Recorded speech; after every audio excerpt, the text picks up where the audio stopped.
know, yes, I know, it's been a while. But hear me out. The reason why I've been away will be worth it, I promise.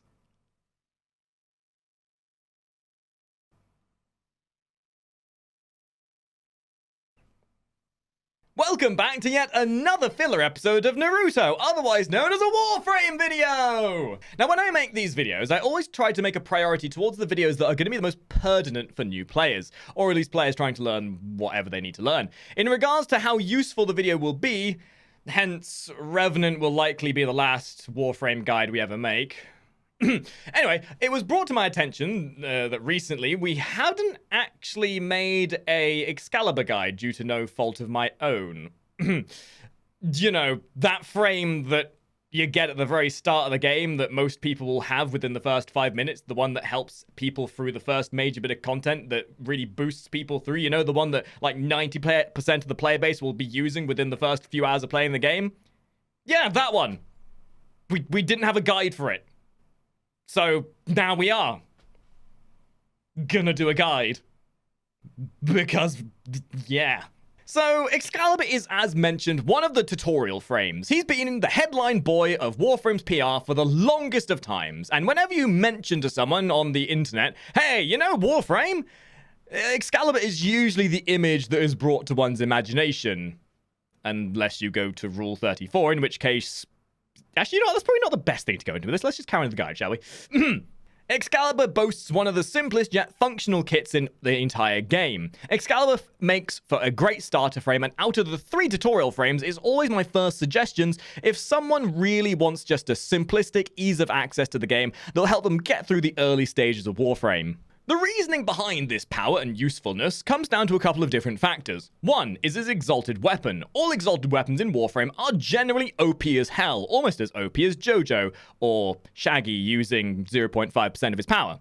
These Exalted weapons are super powerful, and using his Exalted blade, even unmodded, will tear apart enemies up to level 50 with almost no issue. So you can imagine, for someone new to the game, if they struggle with the concept of modding, this blade can at least give you a nice fallback and deal good damage without having to rely on your aptitude of modding or understanding of abilities or power strength or the way certain stats work and the like. Secondly, much like my average sex life, he's very versatile. Not only does he boast high damage with his Exalted blade, as mentioned, but his 2 and 3 offer up a very potent crowd control, allowing you to slow down fights or open enemies up for crippling finishes. Kind of like my sex life. Wait, what? And then having high power maneuverability from his first ability really goes to show how versatile this frame can be. And due to that, there is also an enormous amount of potential builds that you can use with this frame. Before we go any further, I'd like to mention that yes, Excalibur Umbra is a thing, surprisingly. And realistically, the difference between regular Excalibur and Umbra aren't that huge. There are, however, enough differences for me to warrant making 2 separate videos, as there are certain things about Umbra that can be looked at in a slightly different version to regular old Excalibur. But a lot of these base semantics of regular Excalibur can also be carried over to Umbra. All you need to know is that we're going to make 2 separate videos, and what you learn from this one can still, in some respect, be used for Umbra. It's just Umbra, there are certain things that you need to keep in mind that can change the way you play him a little bit. If for some reason you decide to play Warframe on New Game Plus mode for your first playthrough and you don't choose Excalibur as your starting frame, Excalibur is obtained from Mars from the Lieutenant Lek Krill assassination on the War node.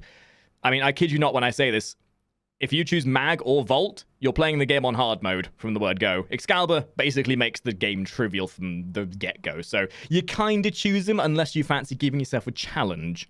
Now, the chassis and the neuroptics both have a 38.72% drop chance, and the systems have a 22.56% drop chance, and the regular blueprint itself can be purchased from the marketplace. And now, on to what makes Excalibur Gucci. Starting with a passive that's probably one of the more bland ones in the game, but sort of tailors to Excalibur's thematics. His passive is called Swordsmanship. Excalibur basically gains 10% attack speed and damage to swords, dual swords, nikanas, and rapiers, which kind of excels at the idea of the fact that he is generally a swordsman in the first place. Now, let's start off with the actual ability, shall we? Starting with his one called Slash and Dash. Now, it may take some creative thinking here to realize what this ability does, but Excalibur launches forwards, dashing and slashing enemies in front of him using his Exalted Blade. This launch forward will slice enemies in front of him within 12 meters by default and deal 250 damage to each enemy. If there is another enemy within the same 12 meters, the Excalibur will then lunge automatically to the next closest target, dealing another massive slash with his Exalted Blade. Upon hitting the enemy, you deal a small amount of damage to the enemy within a small radius of that initial target and knock down the initial target itself. While dashing, you are immune to damage similar to Atlas's punches, giving you a bit of a safety margin if you plan on running through enemies head first. The damage of this ability is split 15% to impact damage, 15% to puncture, and 70% to slash damage.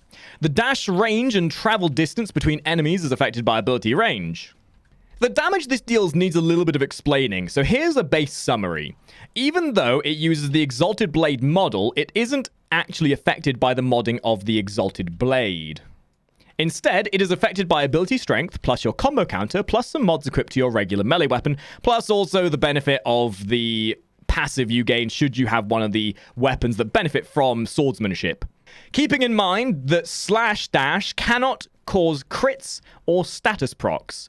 So it is just a flat amount of damage you're dealing and the immunity you're gaining that you're looking forward to here. Being able to cover long distances whilst also then directionally controlling your travel movement can also allow you to have some verticality and maneuverability whilst traveling around a map, especially if you're adding a lot of range in there to help travel a further distance. Should you have the Exalted weapon active, then slash dash deals an additional 10% damage to its baseline stats. So in short, this is a nice utility move to allow you to get out of combat, travel large distances, whilst also dealing decent numbers and have some passive knockdowns here or there as well. The augment for your 1 is fantastic if you plan on utilizing your Exalted Blade. Surging Dash will cause each enemy struck to increase your melee combo by 4 and helps encourage the act of keeping a fast-paced tempo to your playstyle. As the higher you build your combo counter, the more your abilities will start dealing, including your Exalted Weapon and your Slash Dash. Radial Blind is Excalibur's 2. This is Excalibur's main crowd control ability. That offers some fun utility for opening up high damage combos. Casting this ability will cause enemies within 25 meters to be blinded for 15 seconds. They will, however, start moving after a short while, but they'll basically walk around mindless as if nothing's going on and they've just watched their first Justin Bieber concert. Even whilst walking around, whilst they're affected by the Radial Blind, they are open to finishers, allowing you to expose them and deal large amounts of chunky damage. It's a simple ability, but effective. The duration of this ability is affected by... the duration of the blind, as well as the minor stun, is affected by ability duration. The radius of this ability is affected by range, and can easily be affecting entire rooms if built right, as it does scale exponentially based on even the smallest amount of additional range you put into a build. However, for all intents and purposes, it is my recommendation that you either focus on pure damage or focus on a range and utility build instead of going for a hybrid, as they do kind of work in tandem, but you'll see much more benefit focusing on one rather than the other, unless you have a really good understanding about how Excalibur works. And even with a range build, you'll still find that you're dealing immense amount of damage if your Exalted Blade is built right. The augment for this, although sounding somewhat sexual, is called Radiant Finish. Kind of the lesser used of Excalibur's augments, but powerful nonetheless. Finishers deal an additional 300% bonus finisher damage, which scales with power strength. So really helping to take down those big targets like Gunners, Noxes, Eximuses. It is pretty funky how much extra damage this can additionally deal, and I would highly recommend using it if you really are struggling to take down some of the bigger targets. Excalibur's 3 is called Radial Javelin. I mean, you saw that scene from the awesome Warframe cinematic? Yep. This is that ability. Excalibur slams his Exalted Blade into the ground and sends out 12 javelins to the closest enemies within 25 meters, inflicting 1,000 damage spread evenly between impact, puncture, and slash damage. Enemies that survive the damage are then stunned for a very short period of time, so comboing this with Radial Blind can offer up a good combo of CC and damage. As is to be expected, the radius of this ability and the amount of enemies it affects is affected by ability range, the duration of the stun is affected by ability duration, and the power scaling is based on ability strength. Now, this doesn't actually scale tremendously well with strength initially. However, with the augment we're going to mention in a moment, you will see that you actually will be able to deal a half decent amount of damage with this. I wouldn't say you would use this for crowd control over Radial Blind, but it does have some good synergy to offer up some extra crowd control at a lower energy cost should you wish to use it. The augment for this is called Furious Javelin, causing each enemy hit by the javelin to increase Excalibur's melee damage by 10% for each enemy afflicted, which is increased even more so with power strength. So if you build this right, you can in theory get well over 200% power, 200% bonus melee damage just by hitting 4 or 5 targets alone. And this can work extremely well even with a base Exalted Blade build, because even with the base amount of range you would normally build for Excalibur, it will still hit more than enough enemies to allow this to scale to an unbelievable level. So then using this with higher base damage weapons such as Gram, Guando, or any of the weapons that still benefit from the passive of swordsmanship can really help push your damage to an even higher level. And then in theory you can utilize this even with your range builds, because with a bigger range build you're more likely to affect more enemies with the Radial Blind. Radial Javelin, my apologies. So this is a very good ability, a very good augment, and I highly recommend utilizing it, especially when you start learning how Excalibur's fundamentals start panning out with his other abilities. And finally, the fourth ability, the Exalted Blade. As with all Exalted weapons, you are able to mod this separately to improve its damage. The Exalted Blade will channel energy while active and will send out waves of energy with every slice of the sword, dealing 250 damage to enemies hit within 2 meters. The damage is distributed between 15% impact damage, 15% puncture damage, and 70% slash damage. Slide attacks inflict 536 damage and blind enemies within 5 meters over a duration of 6 seconds. Aerial attacks and slam attacks inflict 500 damage, and slam attacks inflict an additional 50 impact damage to enemies within 5 meters. Similar to Slash and Dash, the damage is affected by some of your modding, your power strength, and your combo counter. So combining this with the augment for your 1 is going to be rather powerful. Additionally, then having a decent build for the Exalted weapon itself will really help this push even further. But as mentioned earlier, even with very subpar modding, this can easily absolutely shred some of the highest level enemies. But this can be a thing to help boost you through the content you might otherwise struggle with, as the baseline damage will easily cleave down enemies upwards of level 50. The augment for this is a little bit on the subjective side, but I quite like it. This is called Chromatic Blade. The damage type changes based on the energy color similar to Chroma's power. So blue equals electric, red equals heat, green equals toxic, white and gray equals cold damage. Additionally, you gain an additional flat 50% status chance to your attacks as well. This augment is pretty damn powerful and works well in combination with a status build, but it tends to be something you see more from Umbral Excalibur builds, but if nothing else can really add a bit of extra base damage as well as extra potency to the way you function with your Exalted Blade. And if you play with it in the right manner, you can even synergize it with certain status element builds. So basing it off Toxin, you can then not have to worry about adding extra cold mods to build up with the viral damage later down the line. Otherwise, it is just a flat improvement of damage, and sometimes those flat improvements are always great to start off with. And as with all these videos, we have our little modding segment. As with all these modding segments, I would like to emphasize the importance of using your own common sense and to use your own intuity. Because, let's face it, if you start carbon copying builds off the internet, you're not enjoying the game the way you should be enjoying it. You're enjoying it the way Billy over there was enjoying it. And if Warframe's nothing to be said about it, it's about personal preference. So, everything I mentioned, take with a pinch of salt, do your research, do your trials and errors of your own type, and then have some fun with your own builds. So, as always, the aura mod is always down to you. Corrosive projection for me is just what I like going with. This first build is about the Exalted Blade. We have as much power strength as possible from our power drift, Augur Secrets. Ignore the fact this is Umbral Intensify. You could just take regular Intensify or Prime Intensify. It's entirely down to you. Then we have Transient Fortitude. You do lose duration through this, but it's nothing too major. We then have Efficiency of Energy through Streamline. And then we boost our overall energy with Flow. Again, it could be regular Flow. And then to have a bit of passive energy regeneration over time whilst channeling, Hunter Adrenaline can be quite nice, as it means you're much more likely to be able to keep your Exalted weapon going without needing to pick up energy drops. Then on top of that, we have Prime Continuity, just because it's nice to fit in there. That then allows your stuns and your other things to last longer, and it increases the length of time between each drain of your channel on your Exalted weapon. And then a little bit of survivability goes a long way, even though you do have immunity frames. So this could, in theory, be anything. You can have Vitality, Steel Fiber. I wouldn't recommend Redirection unless it's the only thing you have. And then maybe upgrading to Adaptation or Quick Thinking down the line if you so feel like it. What I'd say with this as well is if you're looking to add an augment in here, I would recommend either replacing Continuity or Augur Secrets. If you feel like your efficiency is good enough, you could, in theory, even replace Flow or Streamline. The augment, when you replace it, is often down to personal preference as to what you feel comfortable with. Me personally, I'd take away Streamline, Flow, or Continuity, or even Hunter Adrenaline if you feel like your energy is efficient enough.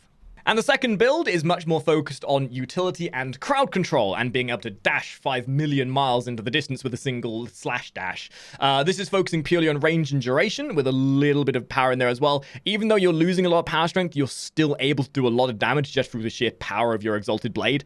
So you got Augur Reach, Stretch, Overextended, and Cunning Drift for the range. That will basically be all you would ever need. You then have duration through Continuity and Augur Message. You don't really need that much more, and even with only those on, you're going to be stunning them or having Radial Blind affecting them for about 32 to 35 seconds. And then you've got Streamline for the efficiency, Intensify just to help that damage modifier up a bit. You could, in theory, replace this with something else, as this is not necessarily needed, as you're not focusing on pure damage from the word go anyway. So this could be more duration with Continuity. You could put survivability in there with Vitality or whatever. But seeing as you have such a wide radius of crowd control, and your crowd controls are very cheap in energy from the word go anyway, just having Streamline, so long as you're spamming your crowd control, chances are the enemy aren't going to be able to kill you because they're basically CC'd out of their nonce. And last but not least, a very beginner-friendly build. This is the sort of build that would be obtainable within one former.